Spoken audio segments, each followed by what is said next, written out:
porque eu gosto de flores. E aí, em primeiro lugar, o espinho ele serve para proteger. Quem colocou o espinho nas rosas? Deus. Foi Deus, porque ele sabia que o espinho iria proteger a rosa dos ataques. O espinho ele serve para guardar a beleza da rosa, para guardar os ataques contra a rosa. O espinho ele serve também para trazer a proteção contra alguns animais, alguns seres que chegam até a rosa. Porque nem todo animal vai conseguir chegar à rosa, a não ser os insetos minúsculos que conseguem passar pelos espinhos, mas os maiores já não conseguem mais passar pelos espinhos para atacar a rosa antes de ser perfurado. E aí diz que o melhor é como espinho, e o mais reto, ou seja, o mais direitinho, é pior do que o espinhal, ou seja, não é um espinho, mas um monte de espinho. Isso, irmãos, o profeta Miqueias estava trazendo ao nosso conhecimento que nem toda pessoa ruim, ou que nós achamos que é ruim, ou aquilo que está aos nossos olhos que aparenta ser ruim, é ruim.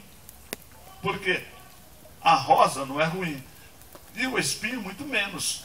Mas quando diz, olha, o pior é como espinho, ou seja, já viu na igreja, quando nós estamos, aí vamos trazer para dentro da igreja, porque esse é o sentido da palavra, né? Quando nós estamos dentro da igreja, muitas vezes nós encontramos pessoas que é um tropeço na nossa vida. Mas você já entendeu, irmãos, que aquele tropeço que é na nossa vida, muitas vezes não é um tropeço, é um conserto. Amém. É um conserto. Sabe por quê? Porque Deus, está escrito em Coríntios, né?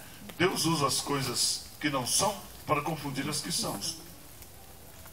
Aquelas que são as piores para confundir as melhores. Aquela que não aparenta ter nada para confundir as que tem. Então, observe que é bem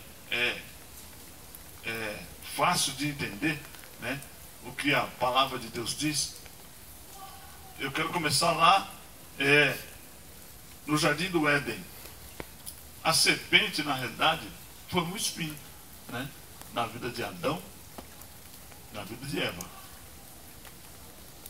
Mas aquele espinho chamado serpente foi simplesmente uma ferramenta que Deus usou para testar a fidelidade de Adão, para ver se Adão realmente iria ser fiel àquilo que prometeu. Amém.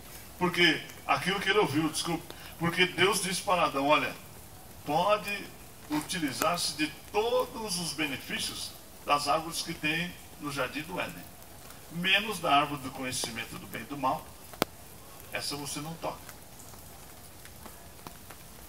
Então ele tinha milhares de árvores para tocar. Até que ele foi tentado, mas para ser tentado, ninguém pode ser aprovado sem ser testado, irmãos. Ninguém pode ser aprovado sem ser testado. E muitas vezes as dificuldades da nossa vida, muitas vezes nós atribuímos ao diabo, né? Dizendo, o diabo está me tentando. Não, nem sempre é o diabo, sabe por quê? Porque a Bíblia diz que Deus usou o dia do mal para que o nome dele fosse visto.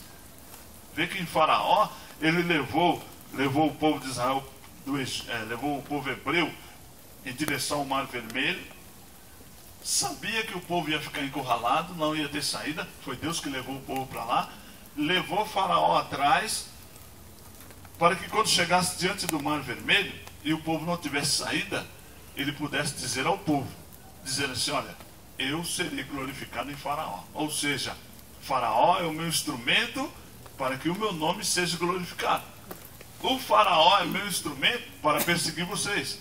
Aleluia. O Faraó é meu instrumento para me abrir o mar. Então o Faraó, que era um espinho, não era tão ruim. Se você for olhar, ele não era tão ruim. Ele não era tão ruim porque Deus deixou ele vivo. O exército todo morreu, mas ele ficou vivo. Ele viu o exército morrer, voltou e ficou vivo. O filho dele morreu, o exército todo morreu, mas ele ficou vivo.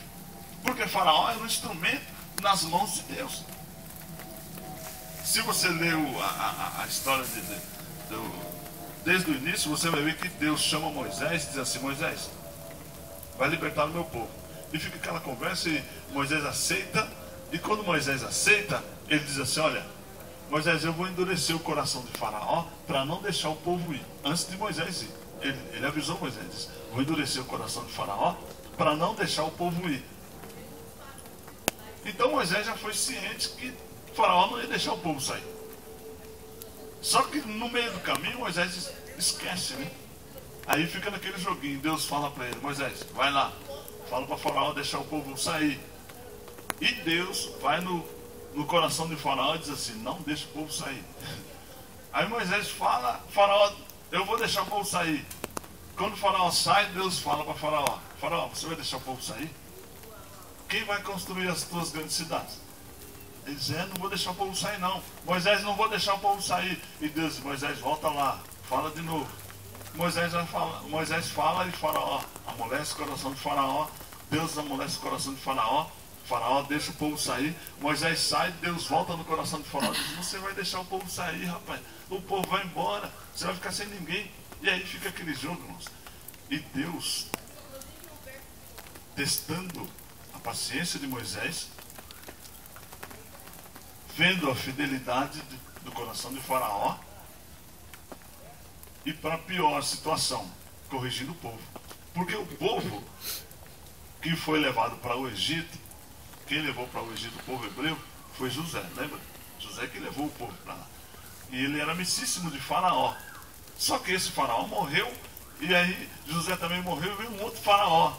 E aí quando veio o povo hebreu começa a crescer, e aquele Faraó diz assim, olha, esse povo vai nos sufocar, vai fazer de nós escravos, porque eles são maiores do que nós, são mais fortes do que nós, tem mais gente do que nós, vai fazer